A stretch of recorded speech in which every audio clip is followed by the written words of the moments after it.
E a gente vai seguir nesse giro de notícias com a informação de que o movimento dos trabalhadores sem terra deu início ao Abril Vermelho na madrugada da segunda-feira, ocupando 800 hectares de terras no município de Timbaúba, na Mata Norte, em Pernambuco. De acordo com o próprio movimento, 250 manifestantes ocuparam as terras do engenho Cubi, que são classificadas pelo movimento, obviamente, como improdutivas. O movimento alega que os engenhos ocupados pelos manifestantes são terras pertencentes ao governo de Pernambuco, que foram griladas pela usina de Crunju.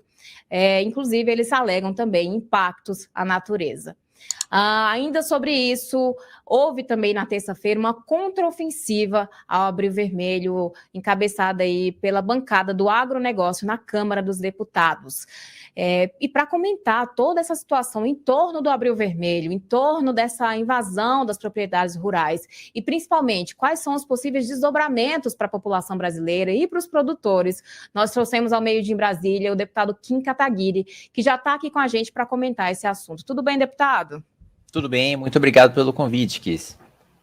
Agradeço a gentileza, o deputado está quase o nosso membro de carteirinha aqui no meio-dia em Brasília, sempre com disponibilidade de vir conversar com a gente, de mostrar para a sociedade a realidade dos fatos e, principalmente, trazer luz sobre a atuação do Congresso no que diz respeito a esses temas. Deputado, mais ofensiva, Abril Vermelho aí, já começou com tudo na segunda-feira. E como é que está a visão de vocês sobre isso e, principalmente, a atuação da bancada do agro no que diz respeito a esse Abril Vermelho?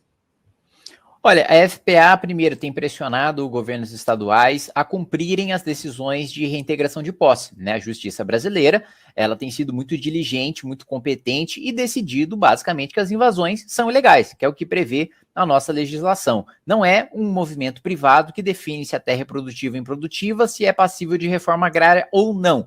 É o poder público, e é esse o entendimento do judiciário, por isso tem concedido aos fazendeiros, aos proprietários de terra, os pedidos de reintegração de posse. Agora, alguns governos estaduais, né, não têm cumprido ou não têm feito corpo mole para cumprir essas decisões, porque é a polícia militar que precisa executar e a polícia militar está vinculada aos governadores. Então tem essa pressão para que os governadores de fato cumpram, né, o mais rápido possível essas decisões judiciais e também a nossa movimentação para a abertura da CPI do MST. Né?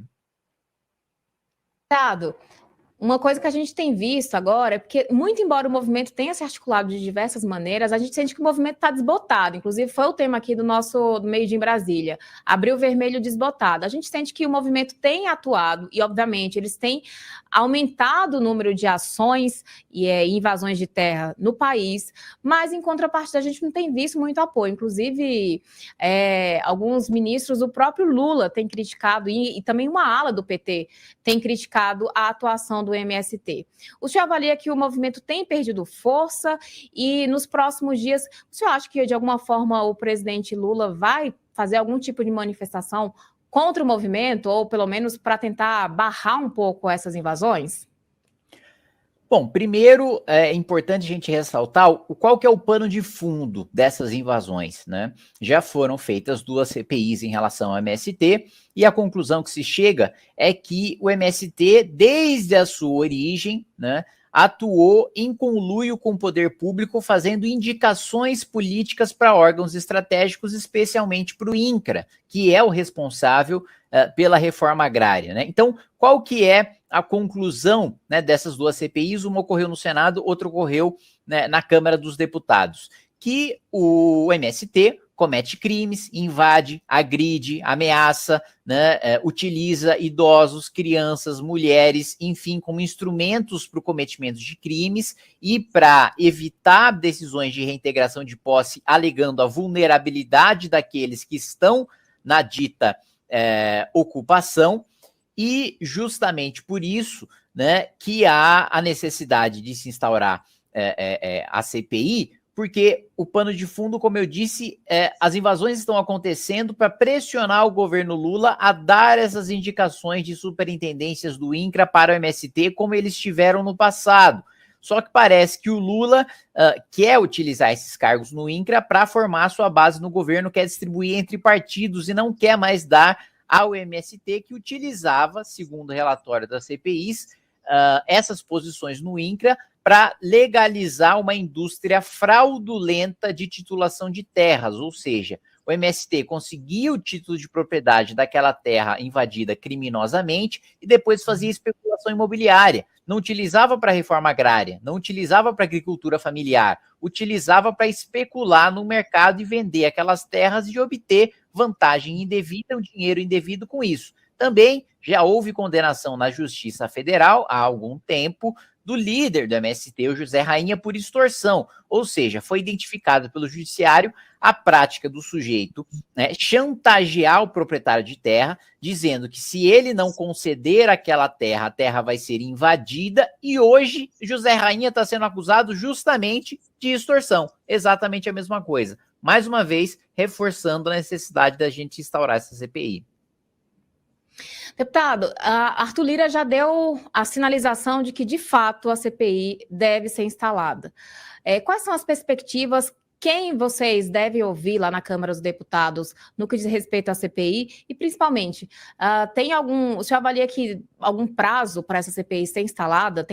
Na sua visão, obviamente não tem ainda o prazo correto, né? Oficialmente falando, o Arthur Lira só sinalizou que daria o aval para a CPI. Mas a sua avaliação, o senhor acha que daqui a um mês, daqui a 2 meses, e esse abril vermelho talvez reforce essa necessidade? Sem dúvida nenhuma, né, esse tal do abril vermelho é um tiro no próprio pé do MST, porque acelera a pressão, né, em cima do presidente da Câmara dos Deputados de instaurar a CPI. Né? Tenho a perspectiva de que seja instalada neste mês ou no máximo no próximo mês, e os primeiros passos da CPI eu já tenho com muita clareza na minha mente, os requerimentos que eu vou apresentar de convocação e de pedido de informação. Primeiro, convocar o Zé Rainha para prestar depoimento, né, no âmbito dessa investigação, todos os outros, porque não é só o MST, há outros movimentos de sem terra que também promovem invasões, e eu pretendo convocar todos os líderes para prestar depoimentos e para justificar as suas ações criminosas, que, claro, eu sei, são injustificáveis, mas é importante a gente ter o depoimento deles para posteriormente chegar ao relatório e à conclusão da CPI, e nós temos, né, os indícios de materialidade, ou seja, de que os crimes aconteceram, o que já está muito claro, nós temos gravações disso, e de autoria, né, de quem cometeu esses crimes, para além das lideranças, né, quem foram outros agentes importantes para que esses crimes acontecessem, né, quem financiou, quem financia esses agentes. Há uma atuação conjunta com o poder público? Por que coincidentemente as invasões voltaram a acontecer durante o governo Lula? Há uma omissão criminosa? Também vamos chamar ministro da Agricultura, né, ministro do Desenvolvimento Agrário, tá cheio de ministério agora para tratar de assuntos que são muito semelhantes, mas vamos chamar todos eles e também chamar os responsáveis superintendentes do INCRA, o responsável nacionalmente pelo INCRA, justamente para escutá-los e para saber por que dessa omissão do poder público, qual que é a justificativa do poder público para essa omissão. Podemos, inclusive, convocar governadores que estão fazendo esse corpo mole em relação ao cumprimento de decisão judicial.